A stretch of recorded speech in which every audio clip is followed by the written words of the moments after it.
3 years ago, I found a town by accident that isn't on any map. My problems started when I got pulled over for having no working taillights.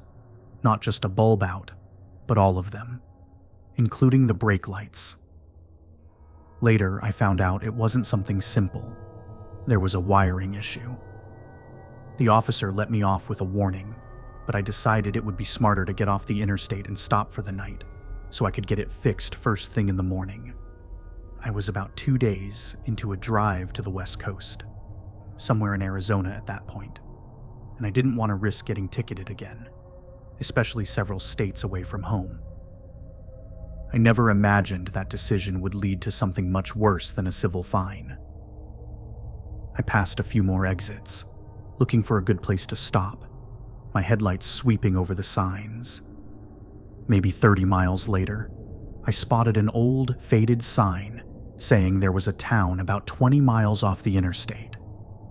The sign wasn't well maintained, no retro-reflective coating like the others, but it was around 2 a.m., and I was ready to call it a night. I decided to risk it.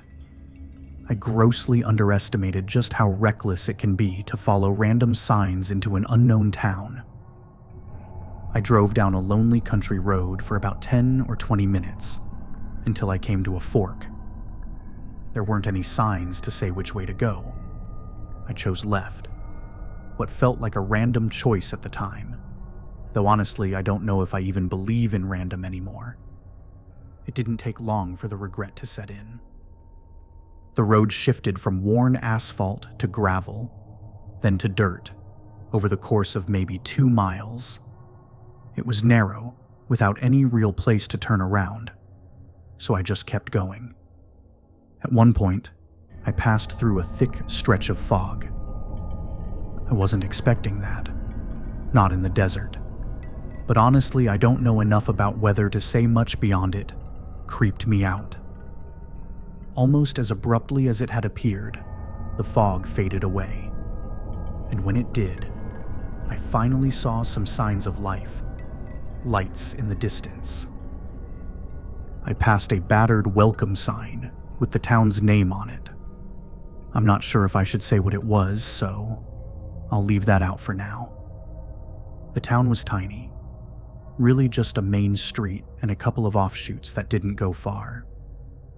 On the main drag, there was a hotel, the only hotel. Judging by the weathered sign, it didn't even have a real name. It just said, Hotel. I parked and went inside, so tired I didn't even bother grabbing any of my bags.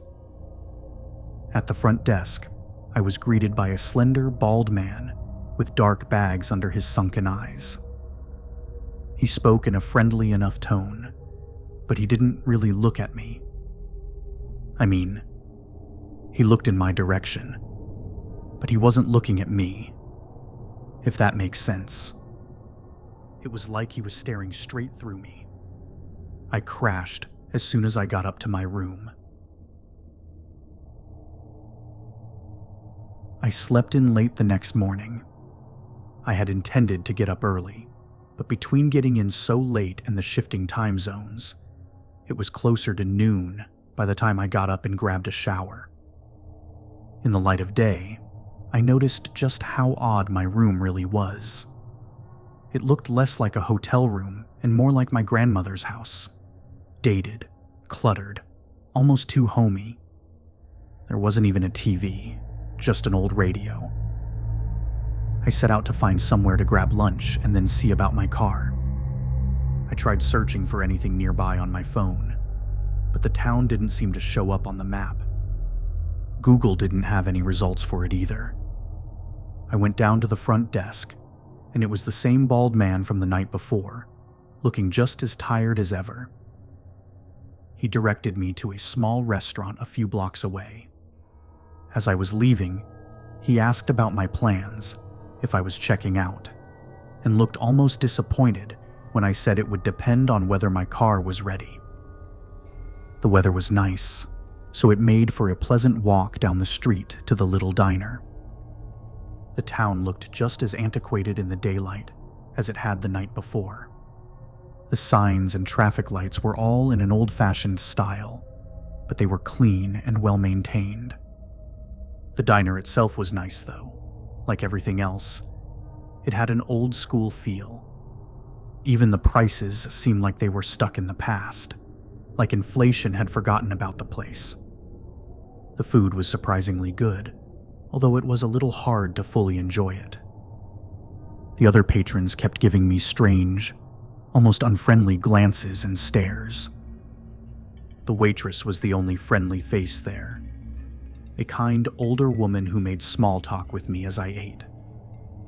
She asked where I was from, what I was doing in town, and how long I was staying. At the time, it all seemed like normal conversation, but when we started talking about the weather, her tone shifted slightly. She still smiled, but there was a seriousness behind it as she warned me. Even though the weather was nice now, a big storm was supposed to roll in after dark. I thanked her for the warning and reassured her I'd be careful. On the walk back to pick up my car and drive it over to the auto shop, an expensive-looking white car, I couldn't tell the make or model, passed by me, slowing almost to a stop as it rolled past. Inside was a well-dressed man in a white suit, staring me down with a wide grin. I waved at him, but he ignored the gesture and continued on his way, like I wasn't even there.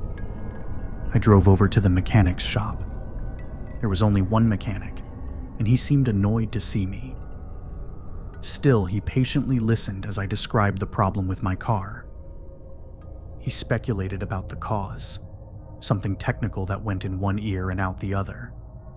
I think he could tell he was losing me, because halfway through his explanation, he just stopped and told me bluntly that he probably wouldn't be able to fix it until tomorrow. I told him that was fine. I wasn't in any particular rush. He didn't seem happy with that answer. He started trying to convince me it would be better to just drive to my destination and get it repaired there instead.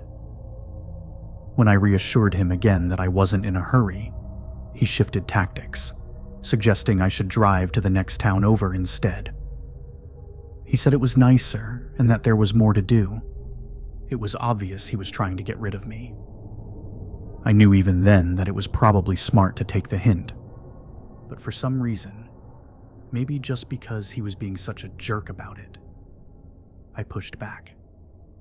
I kept pressing until he ran out of vague, non-confrontational excuses and reluctantly agreed to work on my car. As I walked away from the mechanic, he called out to me, telling me that if I was planning to stay in town, I should make sure to hunker down. Said some bad weather was rolling in. I remember being confused at the time. Why would he bother warning me after being so hostile in every other way? I spent the rest of the afternoon wandering around town, exploring until it got dark. Eventually, I returned to my hotel, grabbed some snacks, and settled in to watch Netflix on my phone. I decided to turn in early to catch up on sleep. While getting ready for bed, I realized I'd forgotten my toiletries bag in the car before dropping it off at the shop. I went downstairs to the front desk, hoping they might have a disposable toothbrush or something. When I got to the lobby, I found the bald man was nowhere to be seen. I tried ringing the little bell on the front desk, but no one came. I wasn't in any real hurry, so I hung around for a few minutes to see if he would come back. After a while, I got bored and stepped outside to check out the infamous storm I'd been warned about. The night air was stagnant and warm, more like stepping into a stuffy room than fresh air. There wasn't a cloud in the sky, but there was something else. A steady stream of people walking down the middle of the street, heading toward the town square. None of them made eye contact with me. When I tried asking if there was some kind of event happening, they ignored me completely, didn't even seem to notice I was there. They just kept walking, eyes fixed straight ahead. I felt a strange compulsion to follow them. Not anything supernatural, just ordinary curiosity getting the better of me. So, I followed. I stayed on the sidewalk, walking parallel to the stream of people moving steadily down the middle of the street. After a few minutes, we arrived at what was apparently their destination. A large crowd had gathered around a wooden stage set up in the middle of the town square, right in front of the courthouse.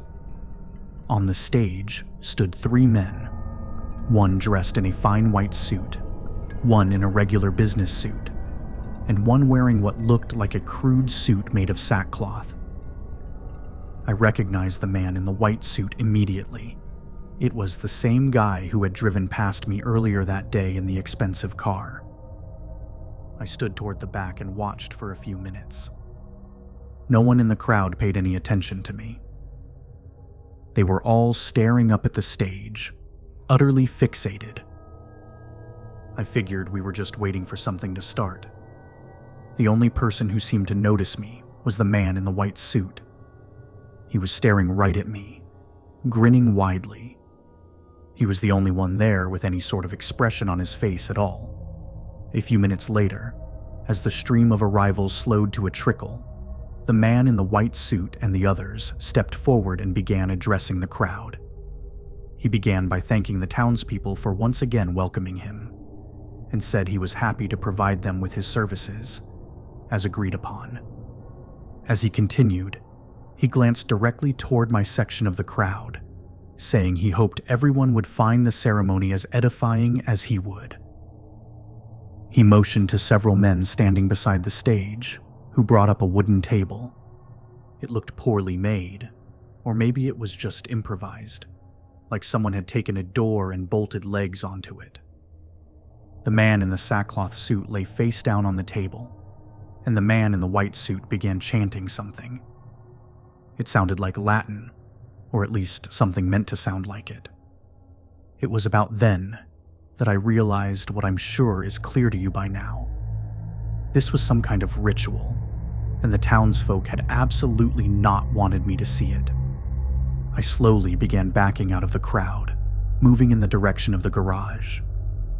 I didn't want to stick around to see whatever was coming next. I slipped away without any trouble, at first. But just as I turned away to head back to my car, I heard the man in the white suit pause his chanting and call out to me. "Leaving so soon? Why not stay for our little ceremony?" I didn't even turn around. I just kept walking, trying to ignore him. But then I heard him say something else, something to the crowd, and moments later, I heard the unmistakable sound of footsteps breaking into a run. Looking over my shoulder, I saw the bald man from the hotel leading 2 or 3 others straight toward me. I broke into a full-blown sprint toward the auto shop. I was out in front, but they were gaining on me. As we ran, I heard the innkeeper's calm, almost relaxed voice call after me, despite the fact that we were all running at full speed. He said something like, "I hope you're enjoying your stay. And remember, checkout is at 11 a.m. I guess in his sick, twisted mind, he thought reminding me of hotel formalities would somehow convince me to stick around and check out properly. I reached into my pocket for my car keys as I rounded the corner onto the street where the mechanic's shop was located. Luckily, my car was still out front. I managed to get inside, but they caught up before I could close and lock the door. The bald man grabbed my arm as I was pulling the door shut, trying to drag me out. The others joined in, grabbing and yanking at me. It felt like they were going to tear my arm right out of its socket. I braced my leg against the doorframe, fighting them off just long enough to start the car with my free hand and slam it into gear. I floored the gas pedal. As the car lurched forward, I heard and felt a sickening pop as the weight of the men hanging onto me tore at my body. my shoulder dislocated with a jolt of blinding pain. But I kept going. As I picked up speed, I felt the pull on me weaken as, one by one, the men lost their grip and fell away. With my one working arm, I drove as fast as I could away from that town, heading back toward the interstate. The pain was almost unbearable. Every bump in the rough dirt road sent shocks through my body, jostling my limp, dislocated arm. I finally made it back to the highway, only to be promptly pulled over for speeding and, once again, having no taillights. The deputy who stopped me looked horrified when I told him where I had just come from. He immediately called an ambulance for me. But when I asked if he was going to send anyone down to that town to save the man in sackcloth, to arrest the people who attacked me, he stared me dead in the eye and shook his head. I tried to argue with him, but he refused to even acknowledge anything I said about the town after that. As they loaded me into the ambulance, he gave me one last warning. He told me that it would be best if I never mentioned that town, or where it was, to anyone. They were aware of it, he said. It was better not to draw any more attention to it. Stay out of their business, he told me, and hope they stay out of ours.